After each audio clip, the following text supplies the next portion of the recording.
Just gonna play in a tournament in this and go here. It's play money, but the the math is the same. Play money and real money. Yeah. So with the cards and the outs and the pot odds, that's all the same. So that's basically what I'm covering because online poker is mainly rigged, like most likely. So I play money.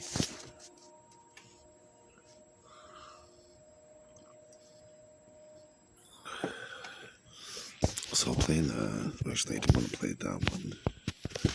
I want to play in a big one. Biggest one they got. Let me go 500. 5,500.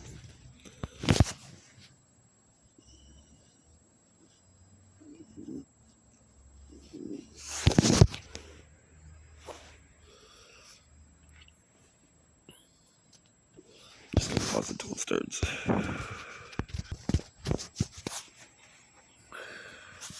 So I just started the 550 chip tournament.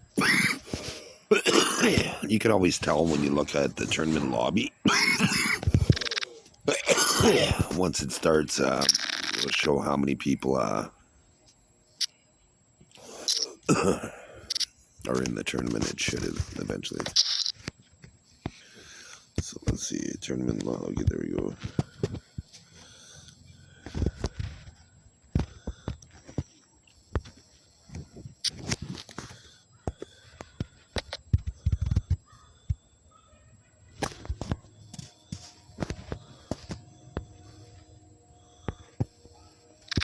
So this is the 5,500 chip tournament. We started out with 5,000 chips. I'm not sure why the other one's not showing how many opponents are in the tournament yet. Normally it does. It says tournament lobby right underneath it. And this one usually says 9th of 9th or 5th of 9th. You know.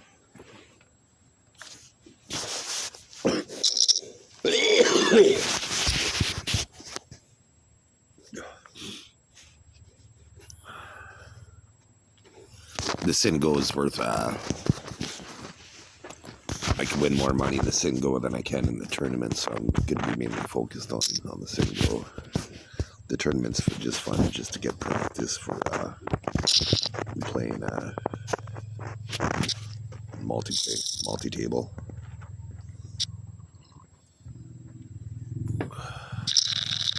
There we go. Now it's showing there's 80 or 92 remaining, and I'm 61st.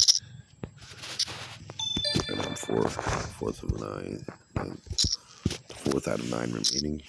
There's only 9 in total.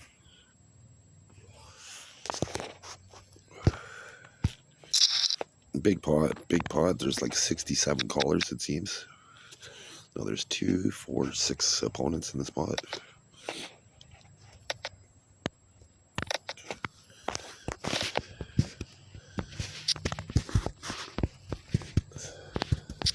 I like to be sarcastic and say, like, you know, I don't beat around the bush. If I wait like 5 hands, it's like, wow, I just waited like 6 hours. Because it feels like that long, right? If you go a whole rotation without playing a hand in a tournament, it feels like the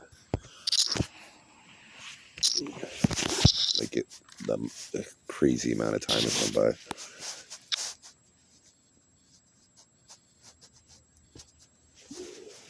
So I've won 2 tournaments on this site. I finished in the money. Final table 4 times.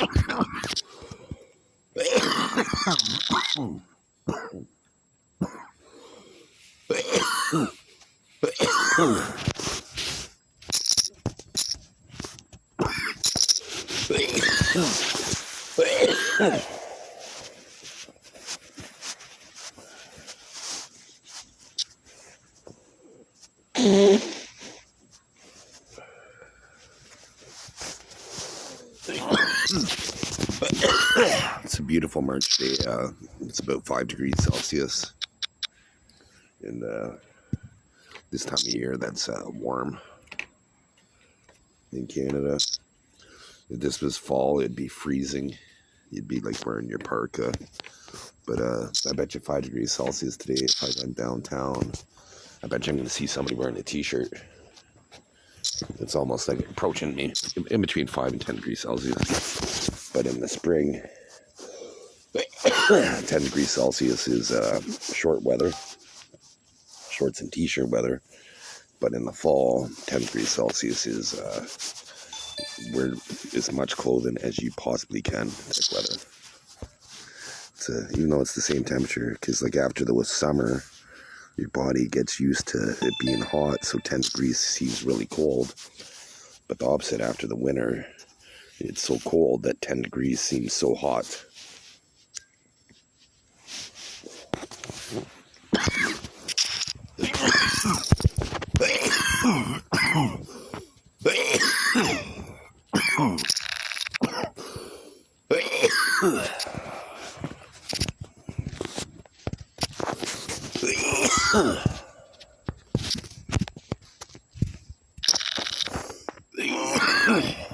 All right, there's only 7 players left in the tournament.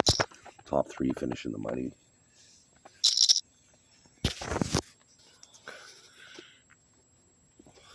And probably in that tournament, probably top 10 finish in the money.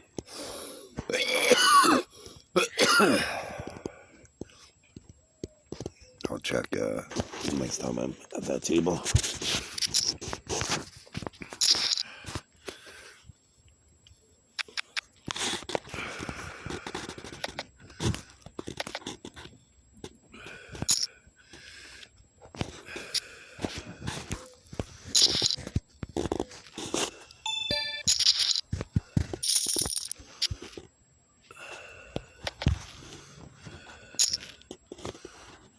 Okay, I don't believe him. He might have the ace now, unfortunately. What did he bet?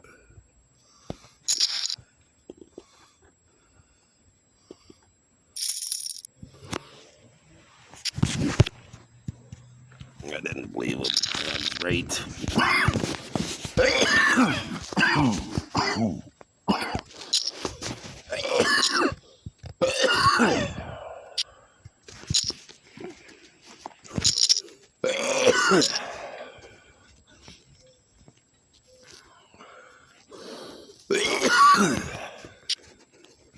No, the neighbor has a dog. I just was wondering if I heard it. But every time I'm in the bush, I'm looking for animals. And this one time, I seen a dog, but I thought it was a wolf. Like, it was the first time I seen an animal looking in the bush. Like, it's like, oh wow, my eye caught an animal. It's like, shit, what am I gonna do? Right, and then I realized it was like kind of like the camp dog. But yeah, it's the first time, because it's amazing. Like, you know, I spent not tons of time in the bush, but quite a bit of time, anyways. And you very rarely see animals. I mean, so if we didn't farm food, and it'd be hard pressed to survive in Canada, because it's not like there's. You do see deer, don't get me wrong, but occasionally, not every time. Right? When you go hunting, you want to see them every time. Right? So if we didn't have farms, it'd be hard, because you watch those pros on TV that are survivalists, and they're outdoor enthusiasts, and you give them the 100-day challenge. If they survive on their own without pulling in, like, without giving up, and even these people have way more experience than the average person, and most of them give up except for one person. Right? After 100 days, right? Without civilization, it would be for the rest of your life. You would have to do that stuff.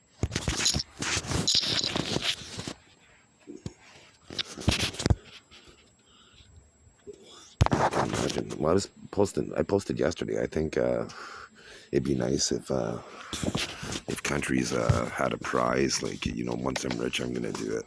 Like, I'll probably have maybe paint a couple deer, and then if you see them and you take them down, then you get a prize if you could process them, if you could smoke and cure the meat, like in the bush. They teaching survival skills, right? Because I think it's a skill that everybody should have, is to be able to survive, right? Because you never know, right? You could be catching a plane, like going somewhere tropical, and next thing you know, you're surviving in the bush by yourself. Right? You can't anticipate when you're gonna have to survive by yourself, right? Right. All it takes is a plane crash, and then next thing you know, you're the lone survivor, and you have to survive till you get rescued. And how are you gonna eat and drink? Like, at least this time of year, there's lots of snow, so you get water. But it's crazy, right? We're so used to civilization that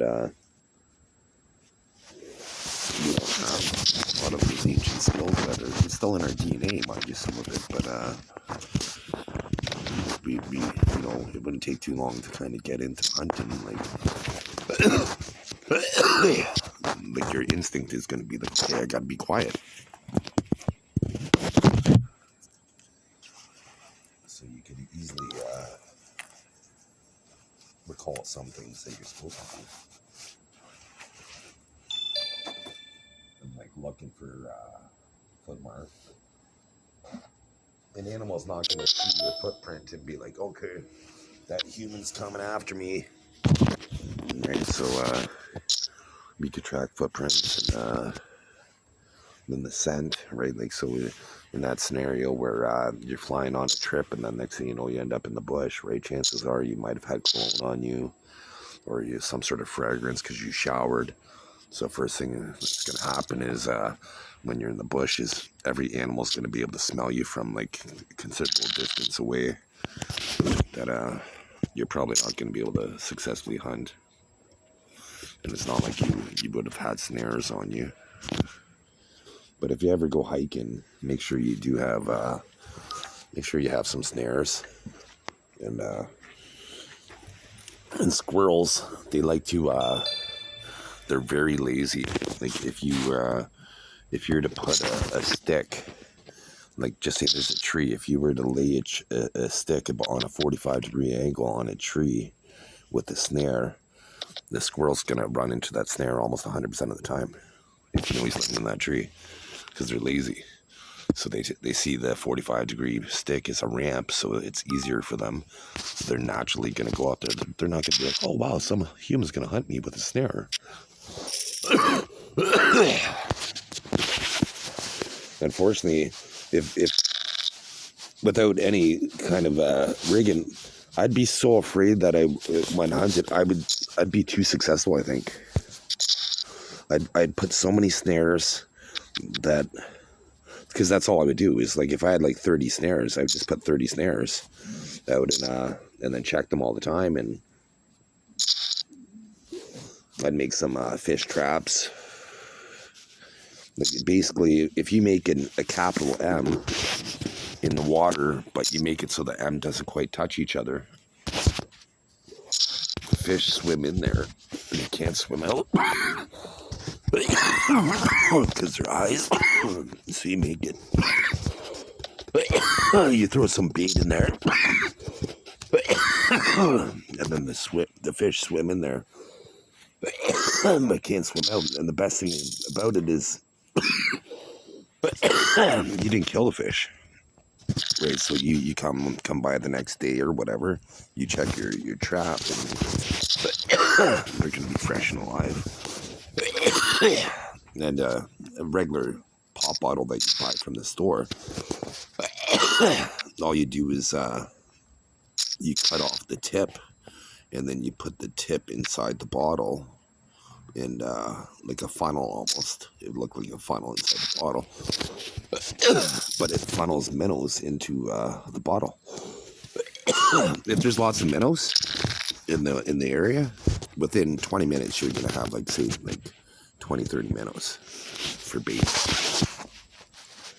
Not even trying. Like, just put some rocks in the bottle so it doesn't float away, or You can stand right by the bottle. You don't even have to move. They're not even gonna. They're minnows, right? Like they're gonna be afraid of you, but they're gonna swim right into that bottle. I did it once. I didn't even go fishing, but I just wanted to see if I seen it on TV, so I wanted to see if it worked, and it worked like a charm.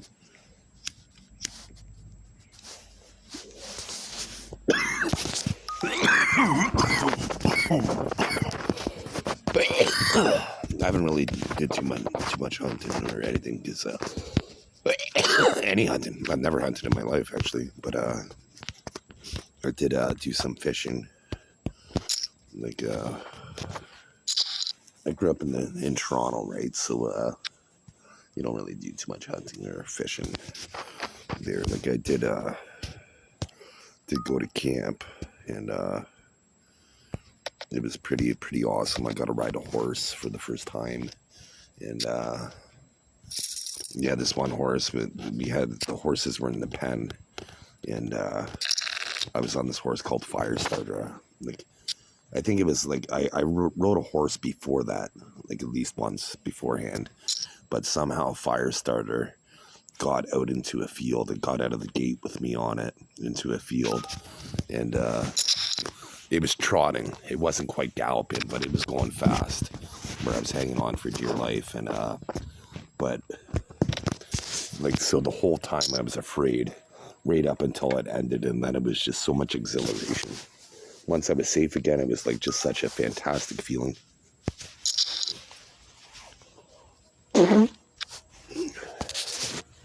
Yeah, I got to go kayaking, canoeing. Got to see water ski. People do water ski jumps, and it's pretty cool, right? When you live in I lived in like the ghetto in Toronto, basically one of the ghettos. So like to see this stuff was pretty awesome. I loved it every year. The bus trip, it was only like maybe 2.5 hours long, but it seemed like it was like 65 years when you were a kid. We'd stop for food at McDonald's, and this Camp Curio was an awesome camp.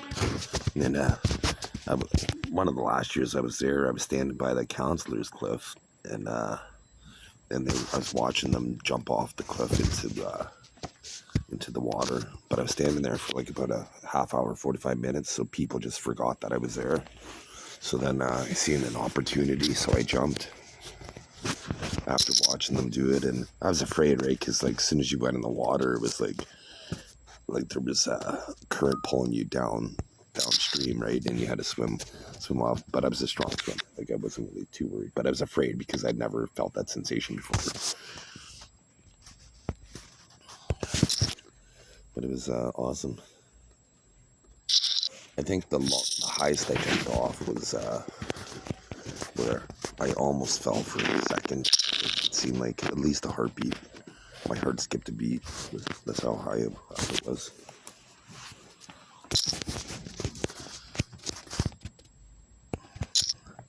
Yeah, in St.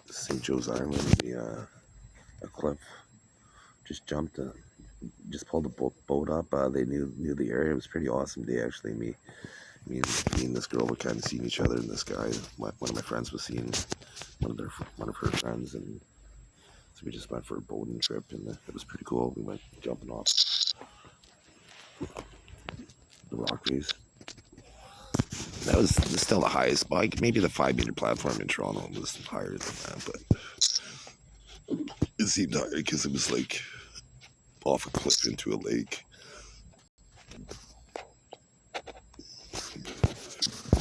I want to build one of those what are they called? The sea can homes. The shipping container homes that you could see. I build a shipping container, but I want one of them to be able to jump into the pool from the roof. That'd be pretty awesome. Make it safe, right?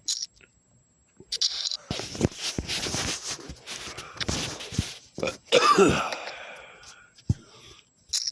I'm 48, almost 49, but I feel like I'm in my 20s, 25 most of the time. Most of the time. When you're in your 40s, right, you get, every once in a while you move and you get that odd tweak. that you never got when you were younger.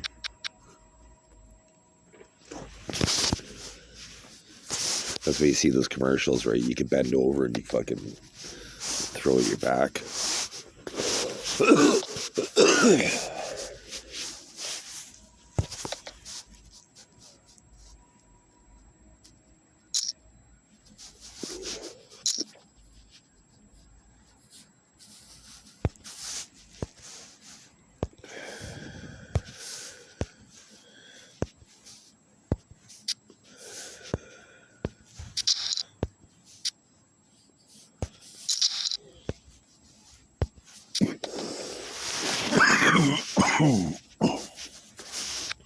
So there's 5 opponents left in this. Hopefully I win this tournament.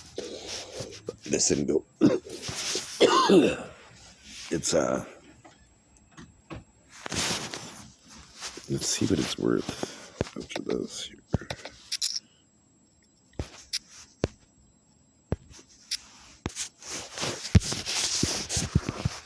Taking seats. Pants. So first place is 22,000 chips. It's not bad, right? The buy-in was 5,500.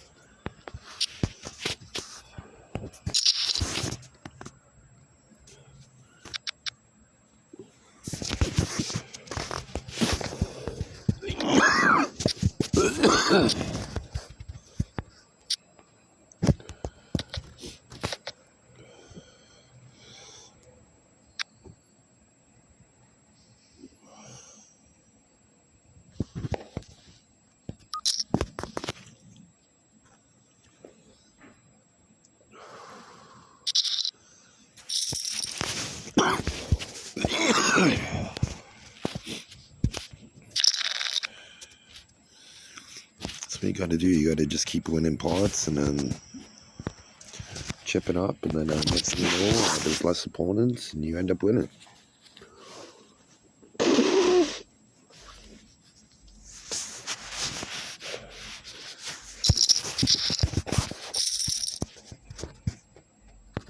Let's see this one.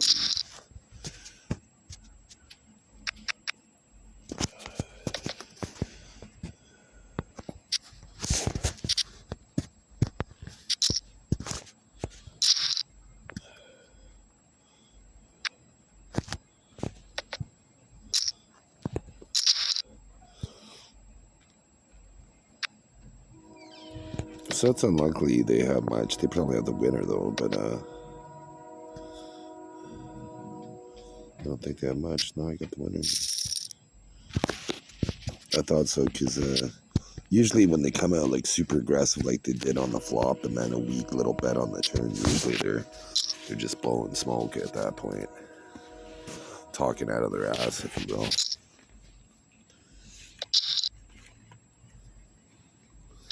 Because I'm so experienced now that when people make certain bets, sometimes it's like, okay, did you bring your sister's hammer to work today, guys?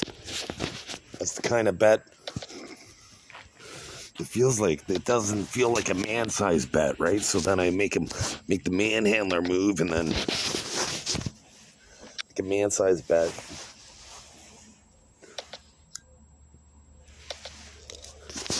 If there's 700 chips in the pot and you're doing minimum bet, like say 60 chips, so 702 chips, what's that? So that's 12. I would have to, like, 1/12. So if you're betting, like, say 1/12 of the pot, that means I only have to be right one time out of 12 to be profitable, to break even. All right. So of course I'm gonna call, because you know the math. Right? That's why you need to make the man-sized bet on the river, because if you give people that know the math, you might be giving them odds that they didn't want to call, but you gave them such good odds to call that they had to call, then they end up beating you.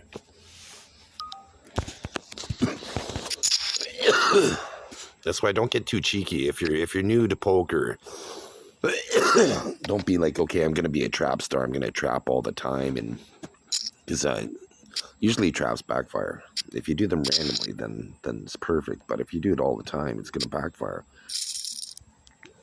Because you're going to let people catch up and beat you. That happens all the time. You're ahead on the flop, and then by the time the river comes, you lose. You can see it, like somebody's betting aggressively on the flop, on the turn, and then all of a sudden it's like they're frozen on the river. It's because that river card gave their opponents a winner probably, and they feel the pressure of it, and that, you know, so you can usually take the pot away from them at that point, depending on what the opponent has. Like if I'm bluffing, like at that point, I'm pulling the parachute. But I could be trapping too, right? Give them that false sense of security, especially now that I said this online, right? You know, if I do that, you know, I could be trapping, checking, so you bet, and then I'm like all in with the manhandler. Just grab the biggest pipe wrench in my toolbox.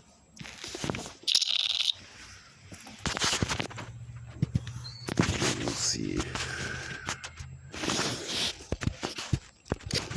So I do play fairly similar to real money poker. Like I've won $5, $10 tournaments online, and $50 tournaments. Like I played in probably like less than 10 of them, but every single time I get ripped off. Like I'm just playing like phenomenal through it, and then I just get unlucky. So I try not to play them. The only time I play them is like when I played for real money, I'd play on Poker Stars, and after a while I was just putting $20 on, right? So I'd still play in $50 tournaments, like, because I'd win like say a $3 tournament or a $2 tournament, and then that might give me a couple $100, and then I could play in a $50 tournament. Because if I win a tournament that day, like I wanted to play in the Midnight Lightning on Poker Stars, which was a $50 tournament, right? Because it's feeling hot.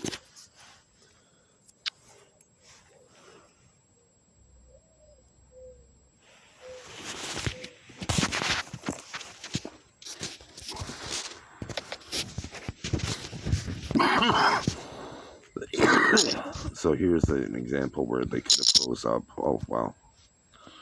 Okay, didn't even see that guy. I was just making the move against the guy that's likely to fold. No, he went all in. He did have the king.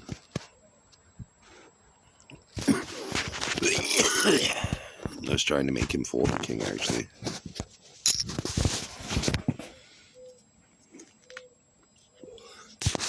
You have to be careful with that, right? Because in order to make somebody fold top pair, you have to assume that they're a good player. A beginner player never folds it. Like they ride or die with it, right? Only a good player makes those folds. So I guess if I try that move against you and you fold and I show you it, right, that means I thought you were a good player, that you would make that fold. Like I wouldn't try that on a weaker opponent, because I know they're going to call me all the time, right? Because they don't realize. Strength moves, and especially with that board, there was potential for of a kind. So the two pair shrinks up pretty fast, right?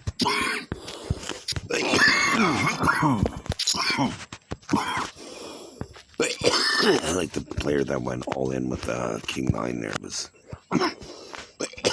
they were inexperienced, because at first they had 2 pair, and then the river made them have 3 pair, but you can only have the top 2 pair in poker, so they had kings and jacks with the 9 kicker.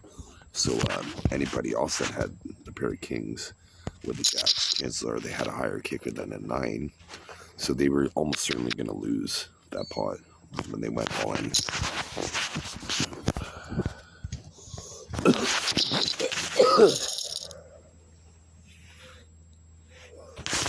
guy on the bid for the button, he had the 3 of a kind, and so as soon as I raised, and then that guy went, he raised. At that point, the guy with the king should have been like, okay, my king's no good here. I'm gonna save myself some money and fold.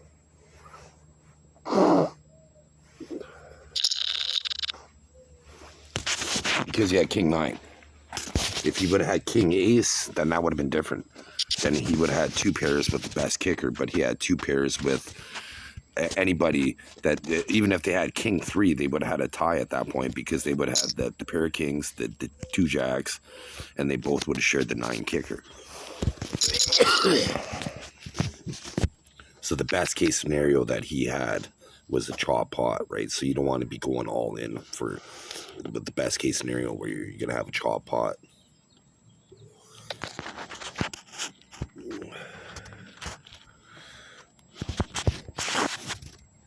So I'm just going to check for folds here. So I'm probably sitting out here. So there's 4 opponents left, so I'm almost in the money. So it's time to, I'm just kind of hanging around chips that, like, starting chips. Starting to stack was 5,000, so I barely made any chips in this tournament. But I've just been hanging around, and sometimes that's all you need to do.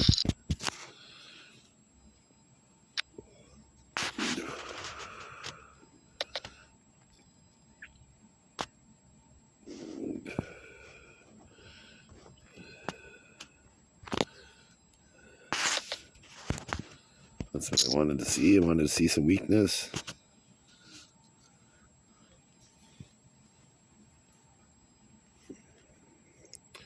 They should fold, but you never know.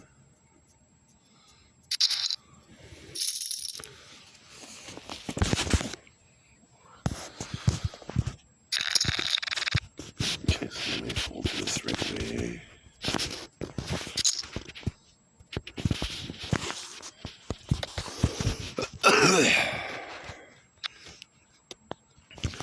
On this app, the biggest tournament that you could play in is 22,000 chips, play chips, and I've played in it twice, and I'm hoping to play in it again.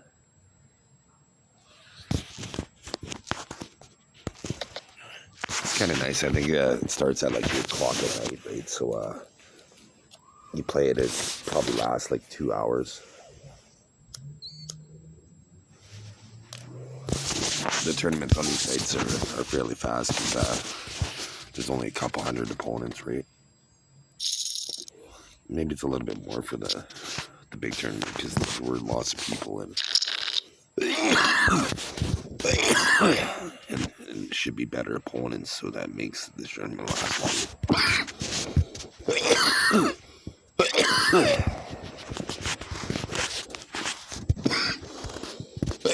longer.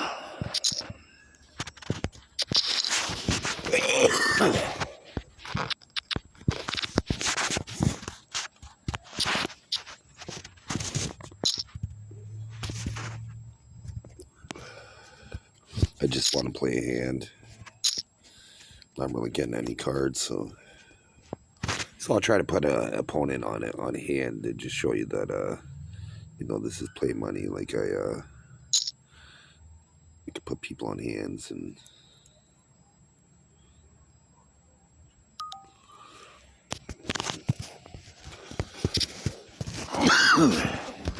so my skill translates to real money. I've been ranked professional 4 times on a real money website.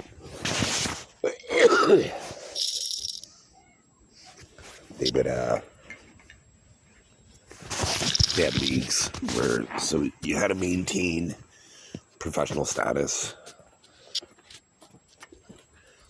and then if not, you got demoted. So I almost made veteran a couple times. Veteran was 1 league above it. Then on other apps like Poker Mega Hit is that I used in 10 million downloads. I was ranked 212th on the app, my highest rank.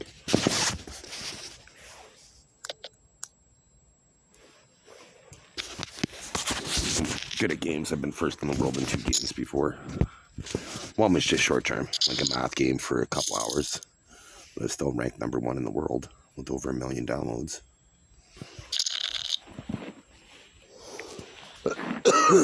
And then the other one was like Neopets. I was babysitting one night, and I just played Neopets for like 8 hours, one game. It was impossible for me to lose with my strategies. I could play it like they beat me, and then I ended up beating them again. I'm pretty sure somebody beat me, and then but with my strategy, I could just play as long until I got bored. Basically, it was impossible for me to lose. So if I wanted to play for a week straight, just say I could stay up that long, I would have been able to play for a week straight, 75 years straight. It was impossible for me to lose with my strategy in that game. So I just crushed the world record, and then somebody beat my record, and then I beat it again. I'm pretty sure that's how it went. So I remember 20 years ago, I know I was first in the world at one point. I just don't remember if I beat it again, but I'm sure I did, because I would have been pissed off. Not pissed off, but determined.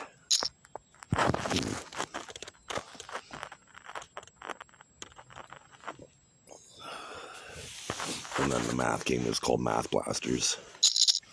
I was offered to do grade 6 math for half the day in grade 2, because that's how good I am at math. And then in grade 9, I was offered to do a provincial tournament, go to a provincial tournament. I didn't go though. The teacher just handed me a bunch of formulas, like not even formulas, like questions. And I would have needed a tutor to, because if I was shown how to do it, I could answer any math questions. Like the reason why he wanted me to do it, because we were doing trigonometry, and I was answering the hardest questions in grade 9. Like I would always get the unique scenarios. It was only with math. It was always the word questions were the only ones that gave me difficulty. Other than that, math was easy. I never reached my limit in math. Not even close to my limit. I love it, really. That's why I downloaded a game called Math Blasters. Right? I love math. I could have been a math professor, actually. Should have been. I should have had so much chalk on my hands from writing so many formulas, and I just love math. Makes the whole world, makes everything that you use is because of math, right? All formulas and software programming based on math and physics, and if not, the world is pretty boring without math. Even though people find math boring, but it gives you everything cool in the world. Like, if you drive a cool car, the displacement of your engine is figured out with math. So, I'm a mathlete. I'm good at athletically, but it's hard to say. If I became really successful fast, I would almost want to get my license plate to say mathlete, but now I wanted to say rich nomad, because that's my goal, is to be a rich nomad. Where my it's almost like where it'd almost be like Grand Theft Auto, the video game, where I would have all these different houses all over the place. Not criminal or anything, just I hate traveling. When I'm ready to go to bed, I don't want to travel for an hour to go to my house. If I'm in Toronto, right? Everywhere's an hour, right? So in a city like Toronto, would love to have a couple condos, couple apartments at different locations, and I'd make money off them as well. And then whatever is available, just if I needed a place to stay when I was in Toronto. Because I got a Canadian flag tattooed on me, because I never expected to live in Canada as an adult. I just wanted to represent Canada.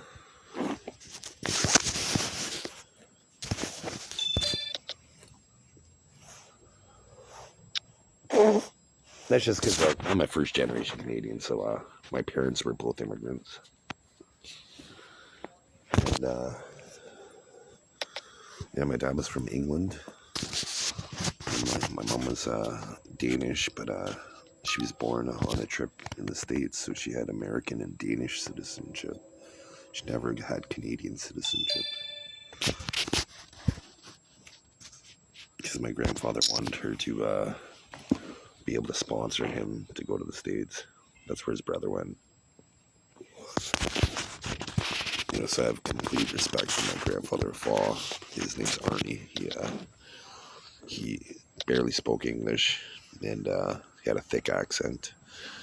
And he didn't really have too many connections, and he did have money saved up because he was a very frugal, hardworking man.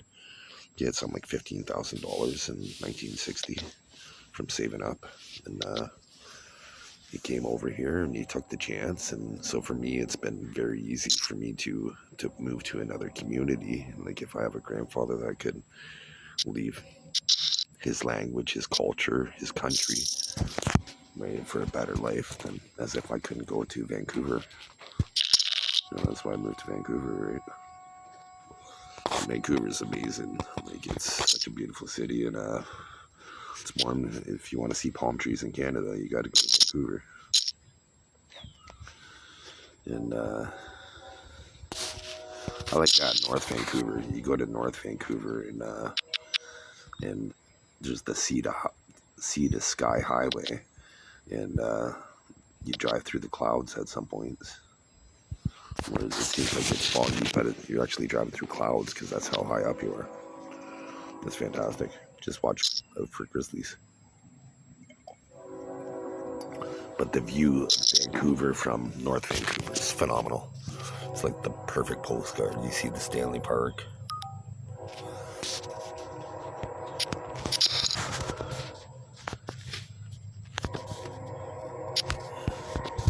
Yeah, I left my wife, and then she met some guy, and they moved out of town. So then, I'm like, well, I'm not going to stay in the small town that I was in. And so I went to Vancouver. Then it was a little too far from my kids, so then I kind of followed them around for a couple years.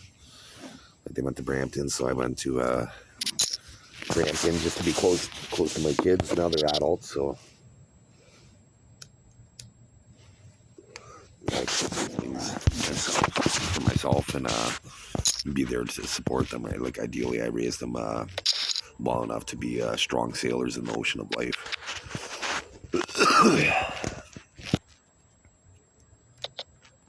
Strong sailors, good swimmers. I was lucky, even though I lived in a ghetto. I was lucky we had a swimming pool as a kid for my building. So we by the time I was 10, I had to wait I think till I was 16. Until 10 or 12, I had to wait till I was 16 before I could take any more lessons in swimming. Because I just advanced, like it was so cheap for my mom, and we loved it, right? As kids, we would just go down and swim. And there's 3 pools we had to choose from.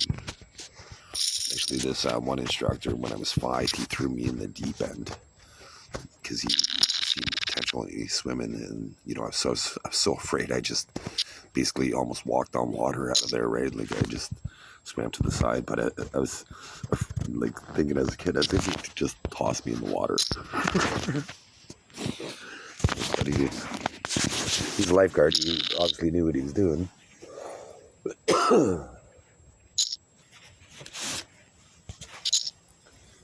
It was pretty awesome. I think we did one swim competition. Went to another ghetto and we swam against them, and so we caught the bus, so that was kind of... But I probably didn't do that well because I don't remember the outcome, so... My sisters probably did really well. They were like fish. They were like fish, they would swim.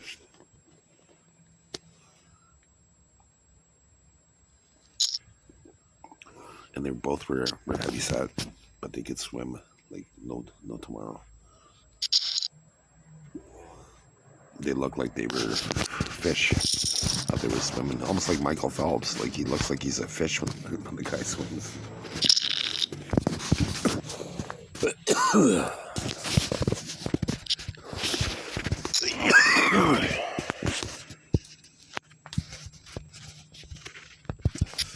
But unfortunately, my sisters were half sisters, and one passed away, and one lied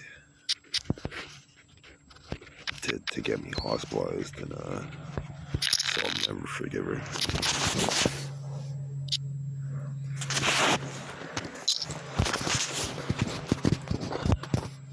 That's the thing about in Canada, you could just lie about any. If you wanted to be a prick, if you knew somebody was getting married and you hated them, you could just be like, hey, they're a threat to themselves or me. Then they get held for 72 hours. You get hospitalized. Like you have no fucking rights. And the first thing they do is they take your cell phone away from you where you have your proof.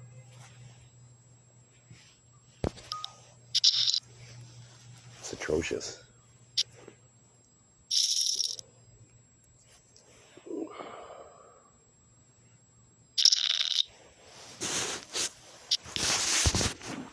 My brother also lied. He passed away now as well.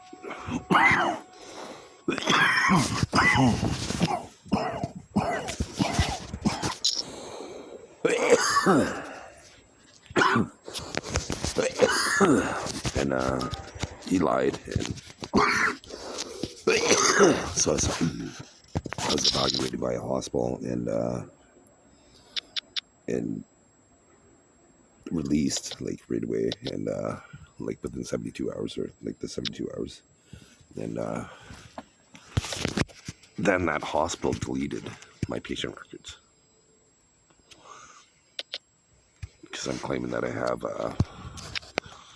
evolved biology, because I have 8 abdominal muscles. You guys have 6. I have different muscles than you do. I have probably the 40, 50 more muscles than you do. My back muscles are different than my son's, and my son's back muscles are different than yours.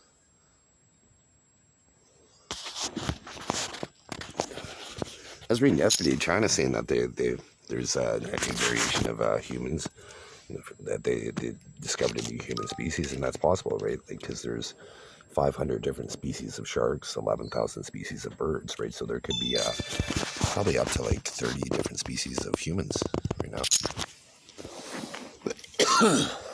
Slight different levels of evolution.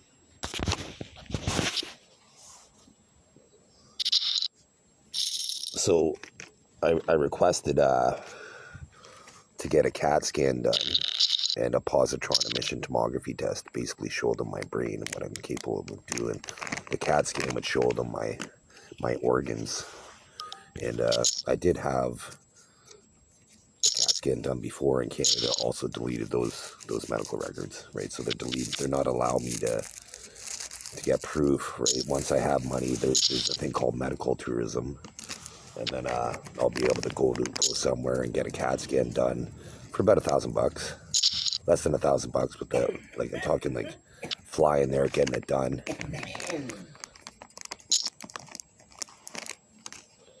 So I'm gonna do that.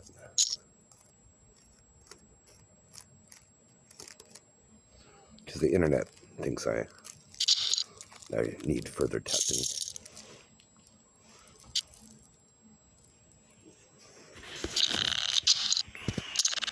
This Sit Go is like taking forever.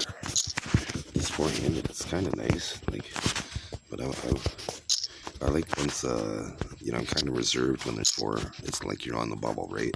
So I'm waiting for a person to get out of. Then once I'm in the money, then I could be a little bit more aggressive, like swing for the fences.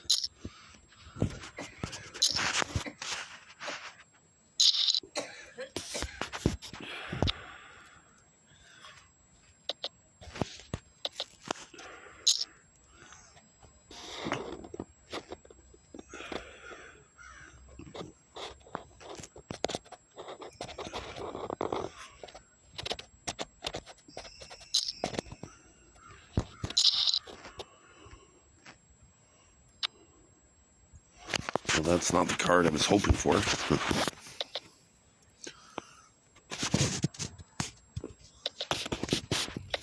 Nice, he checked.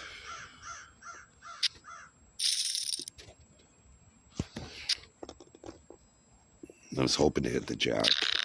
Like that was the expected value. If I was right, I would have got lots. Would have been able to double up through one of them probably.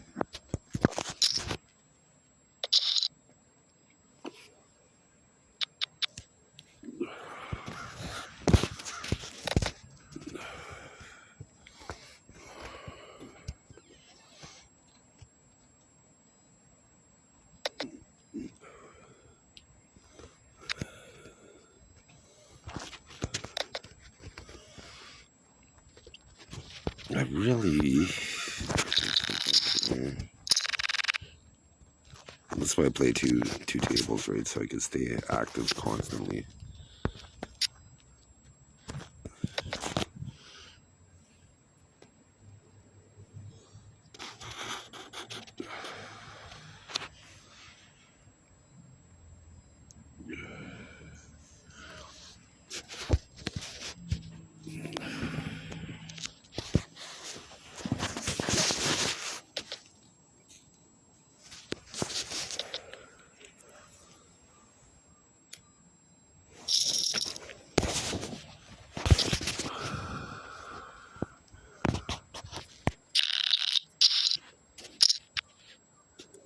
All these cards are running around with it. Cards suck, so but four-handed, that's sometimes fairly decent for four-handed. So at least I won the blinds, so I could survive another rotation. When you're getting low in chips, that's all you're trying to do is just survive the blinds. Because I knew I was gonna get some amazing hand like 3-4 when I needed a big hand, so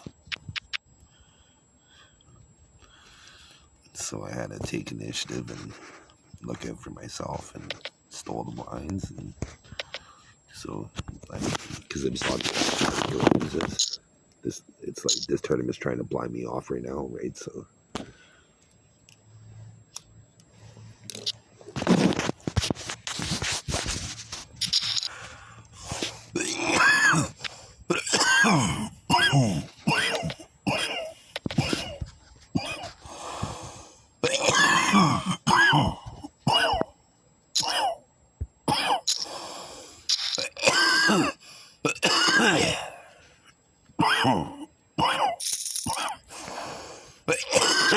I was rooting for the big stack.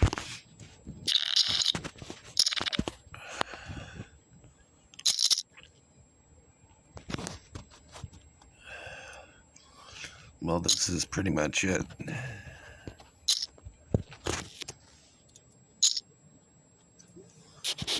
All in, go on.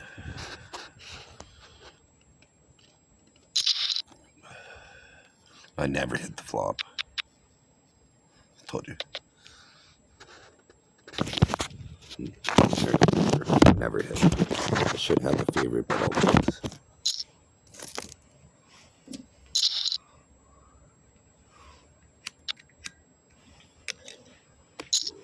I hit. Let's see what win. What did he have? Queen 10, yeah. That was the favorite pre-flop, and that happens 100% of the time.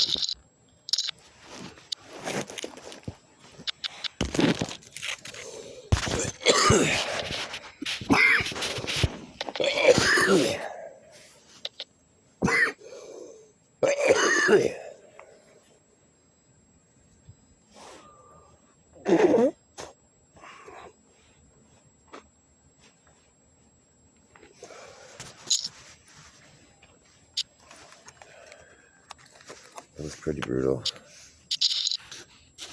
That just happens every single time, dude. That's why I said it before the flop. I knew that was the favorite.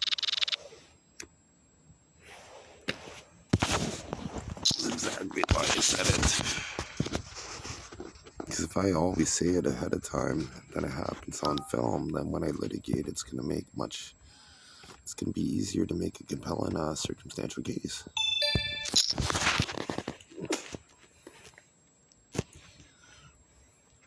No matter which app I play, I always get unlucky.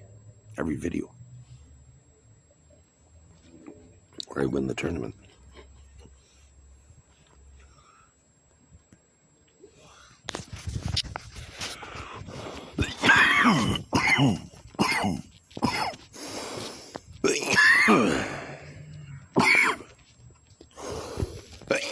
I'm not doing too well in this, but I do want to play a new sit and go for 1,100 chips.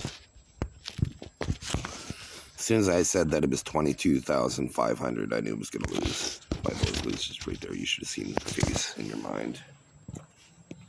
Because they looked on the screen. They're parasites and they're sponges that need to be... People take medication to kill parasites.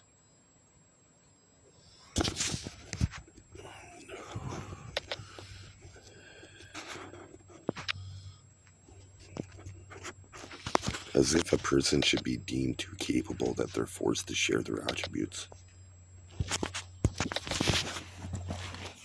while they keep that individual homeless.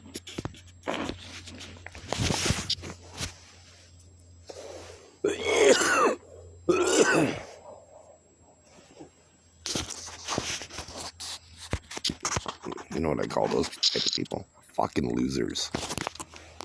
That's why they got a participation medal.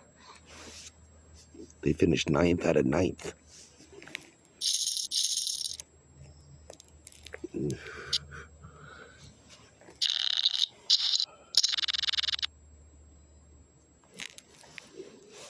They just showed up. They laid down, took a nap. They finished 9th out of 9th, got their participation medal.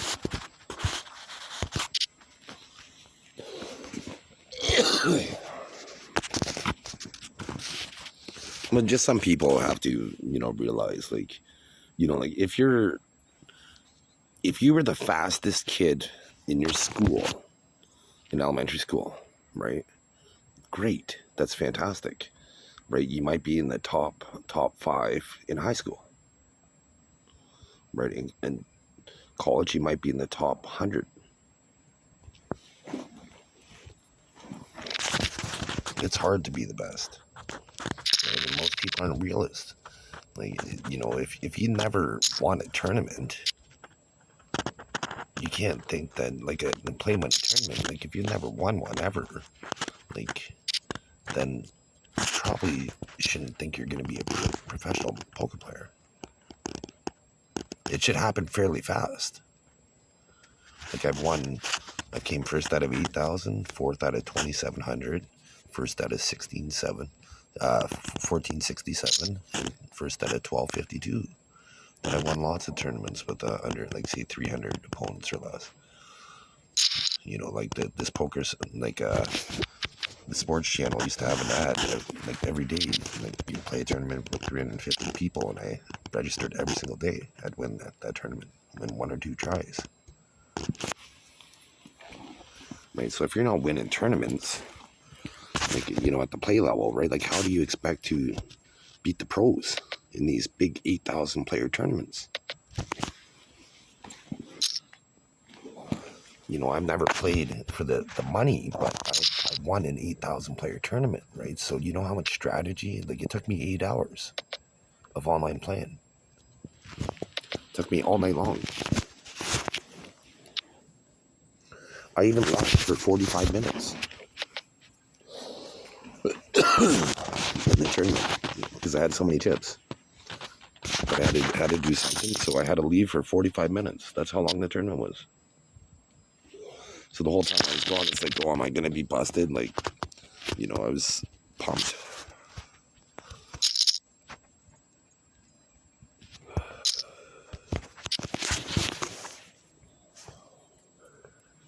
Or sit and goes, like, you should be able to win. Like, if you want to practice with sit and goes, like, Club WPT is a great app for play money. You practice with the tournaments, the sit and goes, heads up, cash games. It has pretty much everything you want. And be truthful with your results. Be honest to yourself. Like if you're winning all the time, then yeah, you have a chance. But if you played 100 tournaments and you've never made a final table, like on Club WPT, then you're probably not going to win too many tournaments.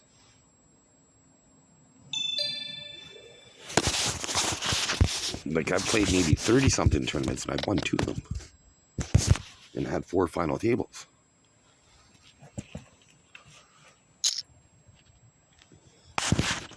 Just to be a realist, right? I'm a realist.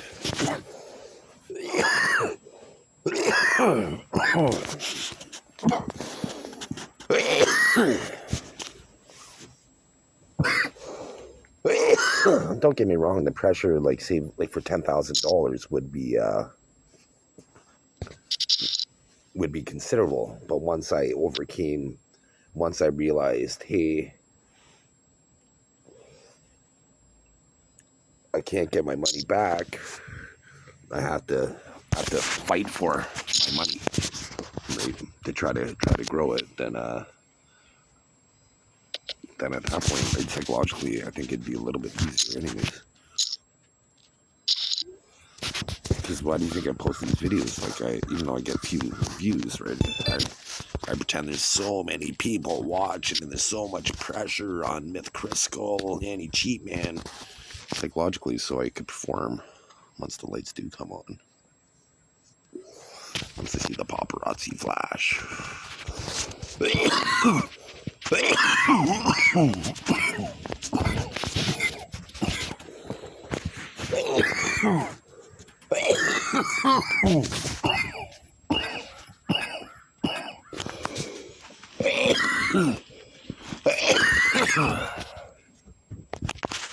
One thing I don't like about this site is it's hard to join a cash game. They don't open up enough tables.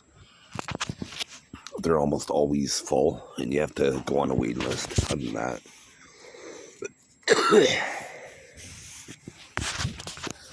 but if you did play the cash games at the, at the higher level, cash games on play money, if you're able to bluff those opponents, it's easier to bluff people for play money because they have nothing. Or pardon me, it's harder to bluff them for play money in cash games because they have nothing at stake but pride. It's just play money.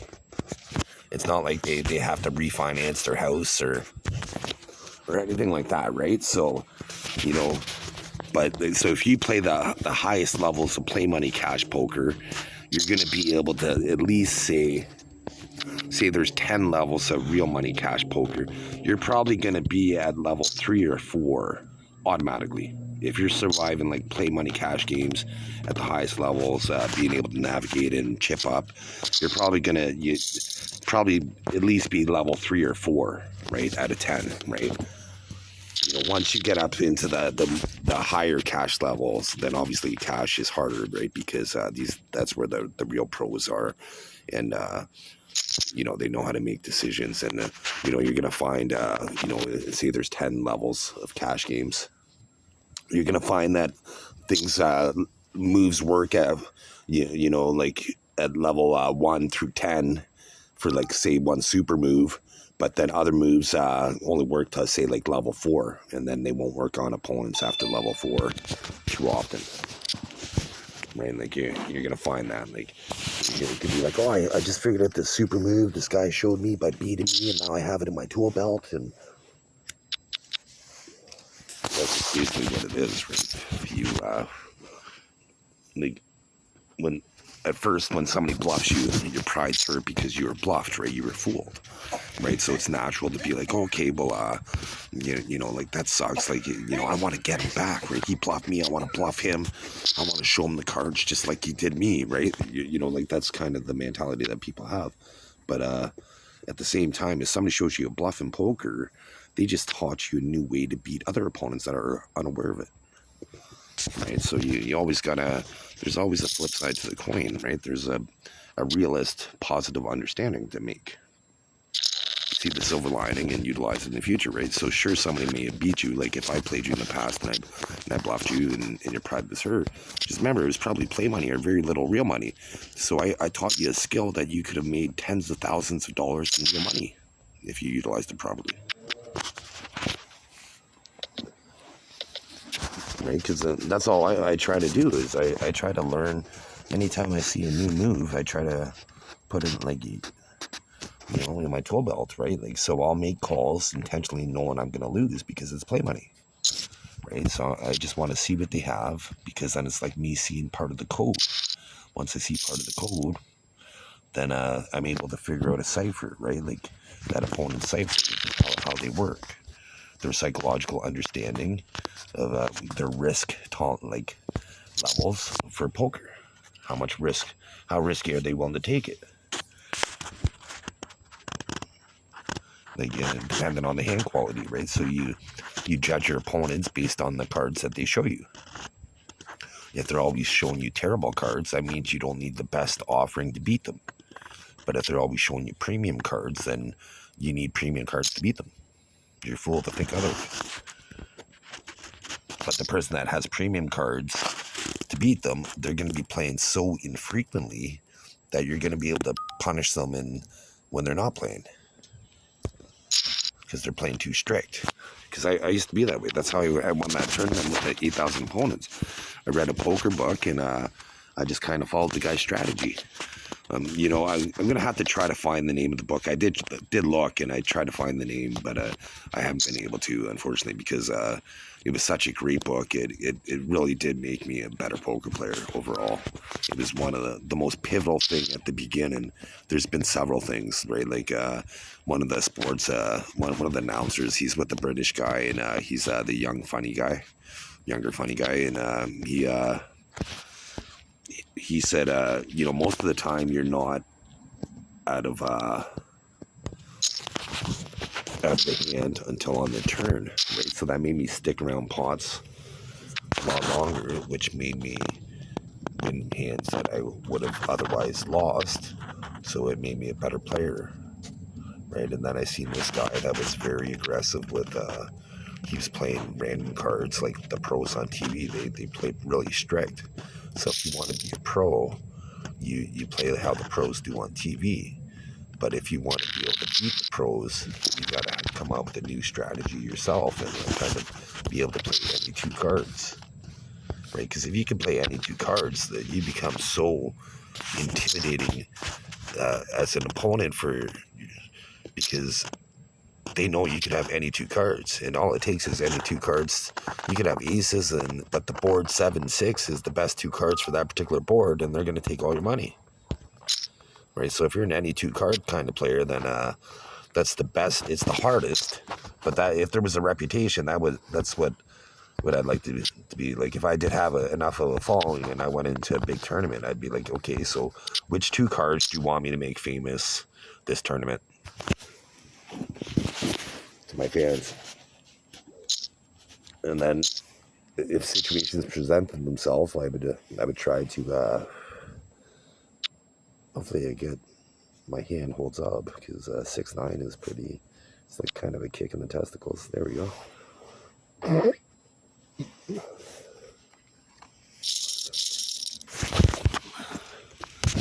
6-9 in poker isn't as awesome as the 69 could be in some other aspects of life.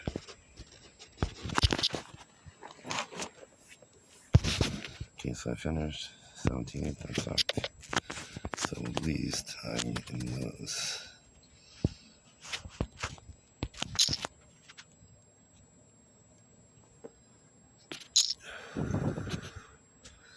So I went from long hair to a shaved head, because I was wearing a toque, and I should have just like put out with it for like not even like 3 weeks probably, right? Because I won't need a toque anymore soon, and but I was just tired of having to brush my hair every time I took off the freaking toque.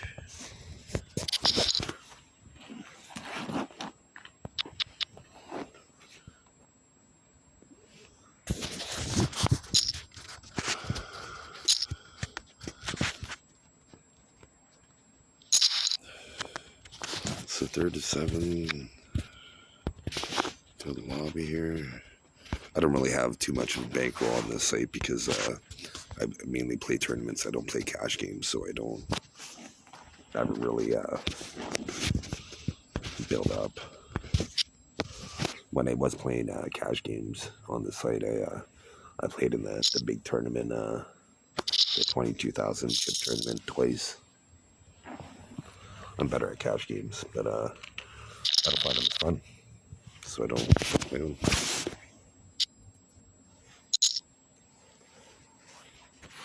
The more opponents in a tournament, the better for me. Like if I could play in say a $1 tournament with 1 million people, that would be fantastic. Right? So like say an app that had it over say 4 weeks, every Sunday for 4 weeks or whatever, to eliminate and have like buy-ins, like rebuys open until the 2nd week. That'd be awesome. Like to,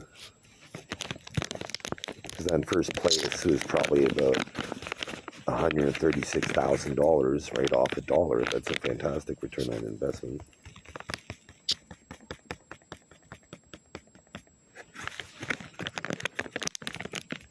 And it's great nowadays because you have a cell phone, right? So like, you know, as long as you have a charger, right? You could charge your cell phone, right? So you could go out and enjoy the nice weather. You know, like right now I'm playing poker, right? I'm outside. I'm enjoying. I could be anywhere. Sometimes I'm playing poker and I'm walking somewhere.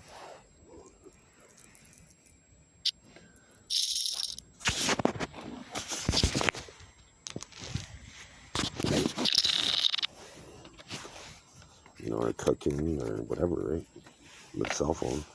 When I used to play with the laptop, I felt like I had to run everywhere real fast. But now with the cell phone, it's like so much better.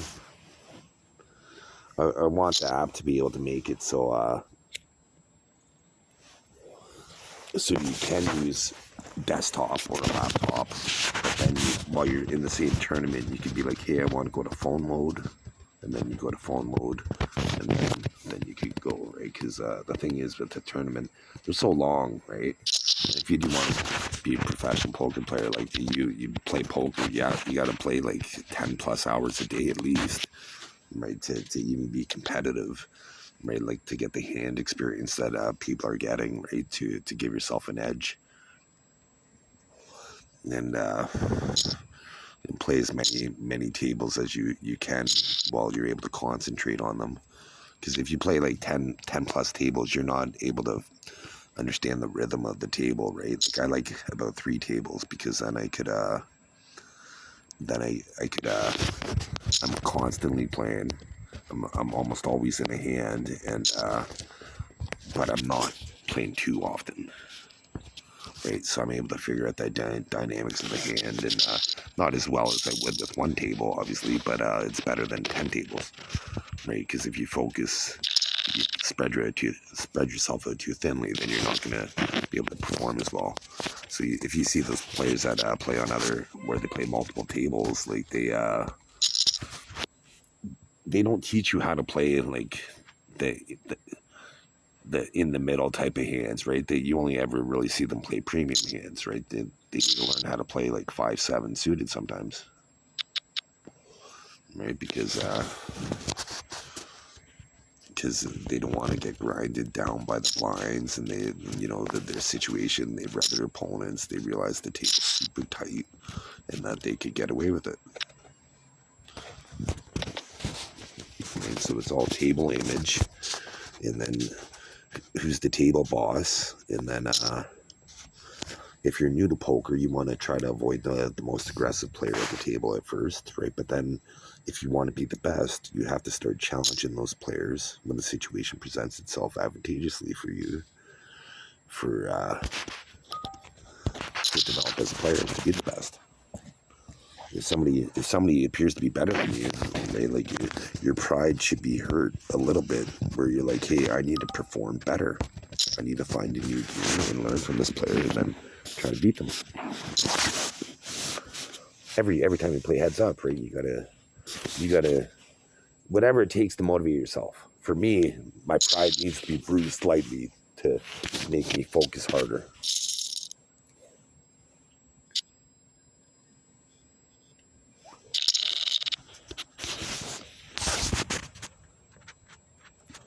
Because I have an invisible chip on my shoulder against poverty. I guess I have a chip on my shoulder against an invisible enemy, which is poverty. My dad had servants up until he was about 10. So I was one generation off being a silver spoon motherfucker. I wouldn't be using words like motherfucker probably. I'd be using some Brit class.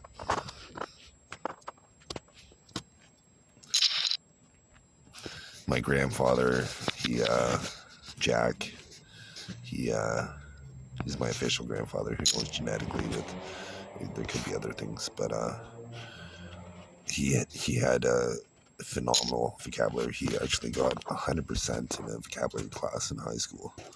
So I'd play crib with him, and we were probably professional crib players. We won 4 tournaments in a row once, and I think out of like some I forget how many teams, but we I think 1,000 opponents. We came like 7th once, and it was a big tournament. And I think my dad and my half sister were in it, and they did well too. Because crib was kind of a game that we played, and crib is a mainly luck game. You have to be lucky, but my grandfather taught me how to play, right? So pegging wise, we would just out-peg our opponents. We would dominate. And I must have made about $1,000 in crib in high school. It's great because I was a kid, right? So it's not like my grandfather made me pay for the entry fee, right? Like if I won the money, right? Like you know what I mean? I was like 15, 16, right? So I was like just a kid. I wasn't even thinking, hey, I should save money so I pay for my entry fee next time, right? Like I wasn't even thinking shit like that, right? As a kid, I never even had a job by that point. You know, once you have a job, you realize the value of money. At least you should. Once you're paying bills, you should realize the value of money. And call your parents and say thank you for basically wiping my ass when I was 19.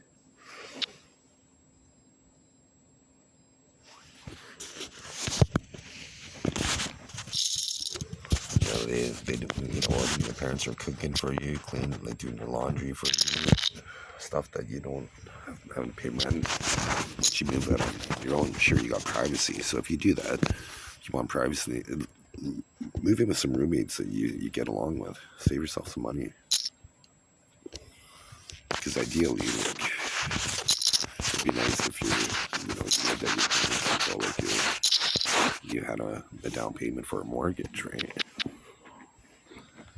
You know, like, so I live in a different city than my kids, but just say I didn't, and they wanted to live with me, I would charge them rent if I could afford it, and then just bank it for them. I'd probably put it in a some sort of investment tool, so then when they were ready to move out, it'd be like, surprise, here's every cent that you gave me plus interest. Make it easier, right? You don't want your kids to be like, you don't want to just be like you have a yacht and then all of a sudden your kids are adults, you want to throw them in the ocean of life and without a life preserver, right? Just to see if they can swim. You don't want to be doing that.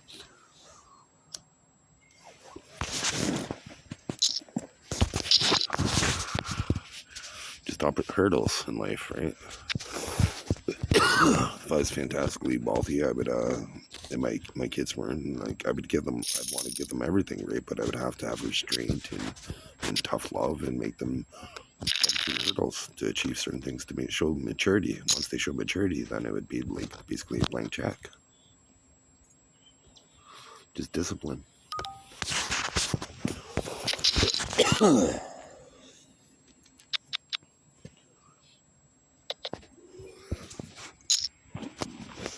I guess if you're giving them advice and you see your advice that you're giving them being benefiting them, and they're rewarded, and they mention it to you, then at that point, then you know they're probably pretty trustworthy to make do a little bit more. Because unfortunately, my generation was I was born in '77, right? So before me, you pretty much only needed like a grade 8 education to get a job in a mill or a factory or whatnot, right? Like, so there's a lot of people that were undereducated. Then with my generation, they're like, hey, you need college, you need university, you have to, right? And so then we became kind of overeducated. Like, I worked at a call center, and like every third or fourth person had a psychology degree. Right? Like, which is great. Psychology degree is great, philosophy or sociology or something like that. But there's a limited job pool that you can get into, right? So whatever you plan on taking in school, see how many job opportunities there are, like with a whatever degree. It'd be like, okay, if I get this degree, what type of jobs could I get, right? And then do you like those jobs, right? Do some research, and because you might not, because I went to school for business at first when I was, because my dad pressured me to, but I realized I was an entrepreneur, so I didn't need the degree. I just needed the education to be able to facilitate my dream, right? But then not having a strong education background, it limited me on economic prospects, just getting a job. So I went back to college. It was just after the 2008 recession, right? So I looked online. I'm like, okay, well, how many millwright jobs are there during the recession? And there's quite a few millwright jobs. So even though I had zero interest in it, it was just something that it was economically advantageous for that particular market. So I went back to school for it, and I ended up getting the highest mark in my class, and getting some sort of award. And then somebody, an employer from Toronto, was going to fly me down for a job offer, but they came up to my city to offer me the job instead. So I went down for a couple weeks. I worked. I loved the job. It was fantastic. But I got into a fender bender. Somebody tried to break into my car. I heard about a home invasion, and then my little city looked so much better. So because of those three things, I turned down an apprenticeship opportunity, which I do regret. But that, once I was educated, that created an opportunity with other jobs, right? Like, once you do have an education. And then I was part of, so I worked at a mill afterwards for a bunch of years, and which was fantastic. And then I was part of a group layoff situation. So then I became a financial advisor.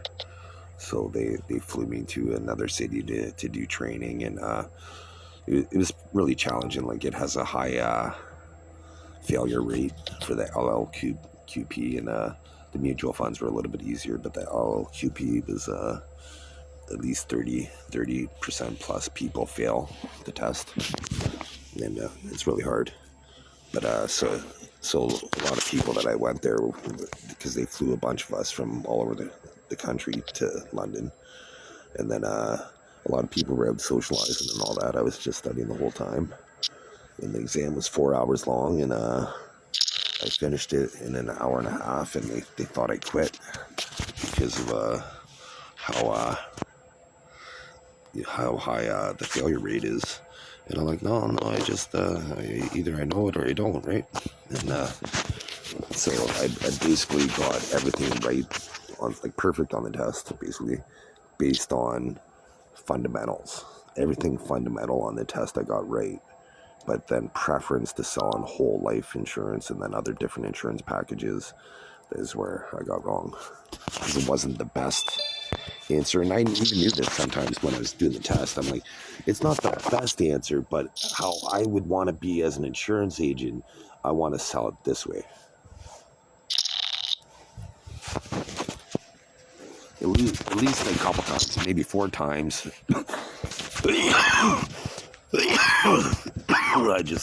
I chose the second best answer because that was my personal preference. Because at this point, I knew I was going to get about 80%. Like, it didn't matter how hard I studied, I always got 80. Or how little. I didn't even need to study at all. University. So unfortunately, I didn't develop the skills to learn how to study until university. Didn't understand how my brain worked because I didn't have to study in high school. Like, I might read for I did study for exams, but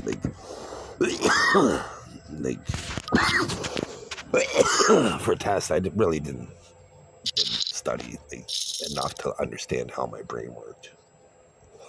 I was just doing maybe 15 or 20 minutes, reading chapter summaries.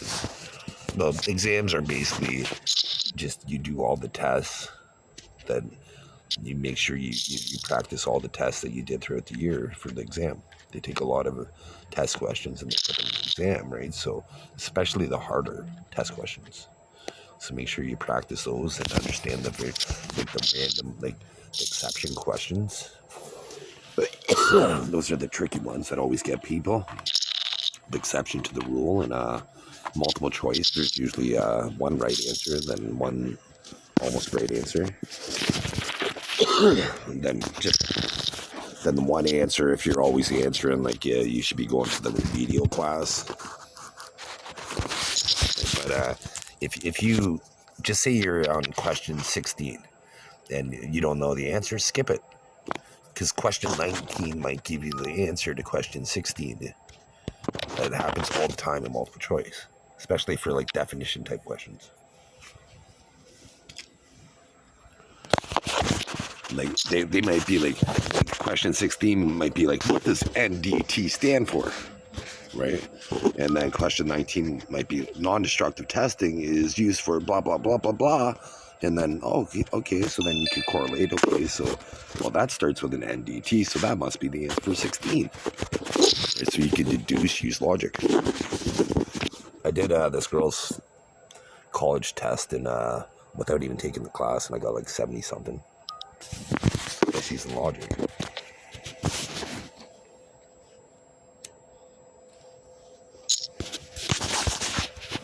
Just understanding English.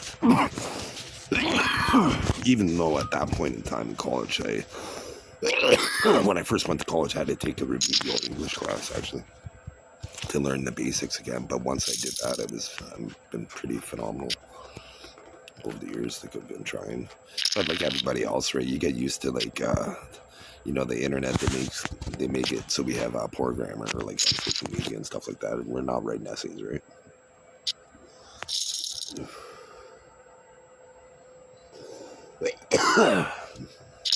When I say something to ChatGPT, it's I say it in the rawest guy type way, and then they'll say it all elegant for me.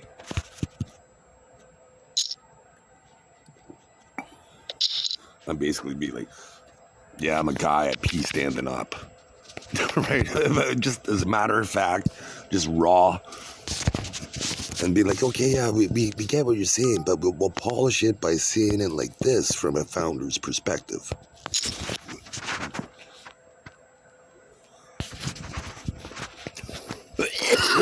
Well, one thing, is that I kind of coined and I want people to kind of understand is if I had advice to offer people, it's practice each choice you're offering in life. Right, and seize the opportunity. Practice becomes experience becomes instinct. So if you want to be a pro athlete, every league you go up, it's going to be harder, it's going to be faster, they're going to be stronger, they're going to be faster, they're going to be stronger. You have less time to get your shot off or whatever you're doing, right? So you have to practice explosive speed at what you're doing, right? So if you're playing soccer or football to the world, you're looking at the net, you see a rectangle. You should see a rectangle, right? So now, if you imagine the bottom left-hand corner, right, is one part of the rectangle, right? So if you're on that side of the net, you want to be kicking with your left foot. When you're a kid, you want to practice, kid. Well, this video is for adults, but tell your kid to practice with the left foot, because to get a shot off, they only need to make a quarter turn. Whereas if they try to kick with the right foot, they need to make a 3/4 turn, so it's slower. It's smarter, not harder, right? Which is all the difference in the pros, right? If you don't have that move, right, like, they could be the difference between being on the bench or being MVP.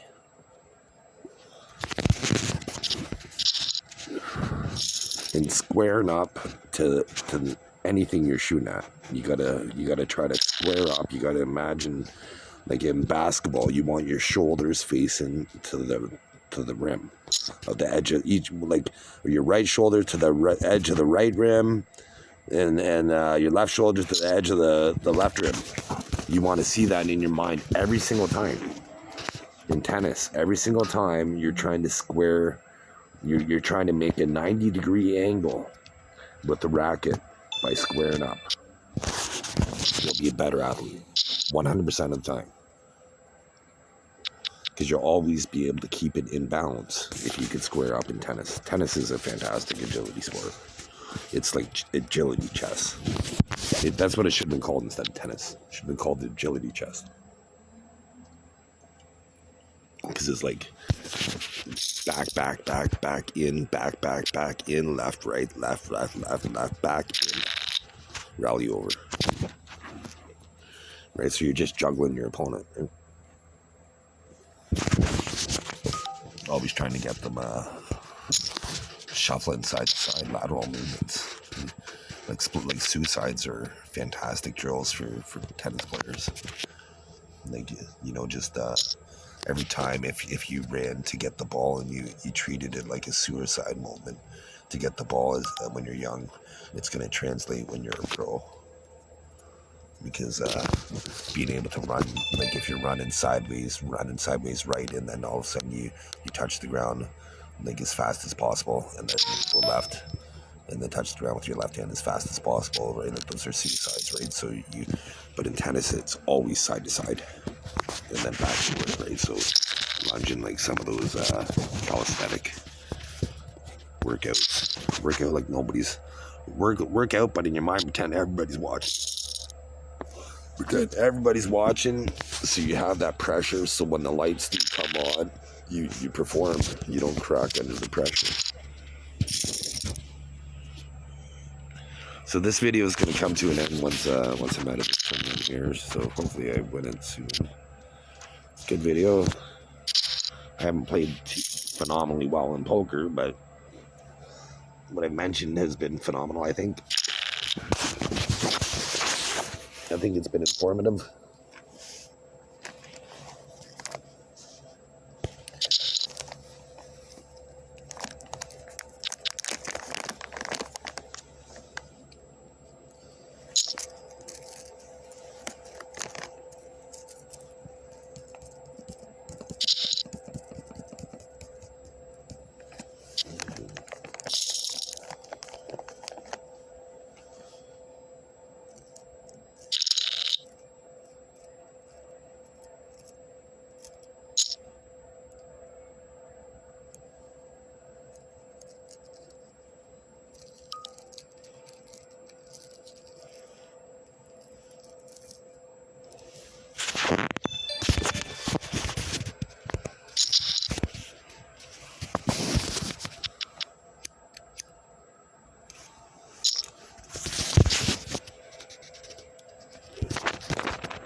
Yeah, I guess I'm calling.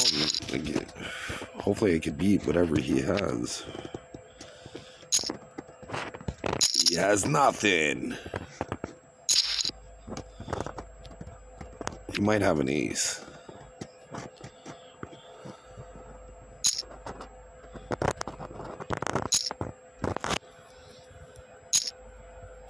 Nice hand. Hand pocket aces.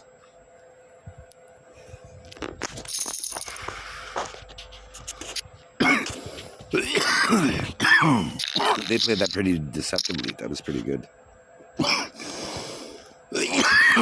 Well, I'm probably not going to get better than a Sudi connector, so here we go. I need to win this hand. 3 to a straight. Now I have 9 flush outs.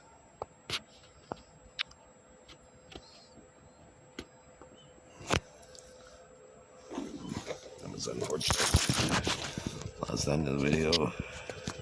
Kind of worked out. I only had 24% battery left anyways. Well, it's anyways, watch some of my other videos, especially the part 2 videos. If you want to, like, don't watch the part 2, watch the part 1 or part 2 videos, because especially the first 2 on my YouTube channel, and then 17 part 1 and part 2, because I've won both those tournaments. That is the spoiler, but at least you'll see the whole sequence of how to win a tournament, right? So it's superior knowledge, even though I gave you the spoiler, unfortunately. I won't in the future, but you're going to be able to see the whole dynamics of how to win a tournament twice, right? And all you have to do is watch about 4 hours of poker, 4.5 hours of poker.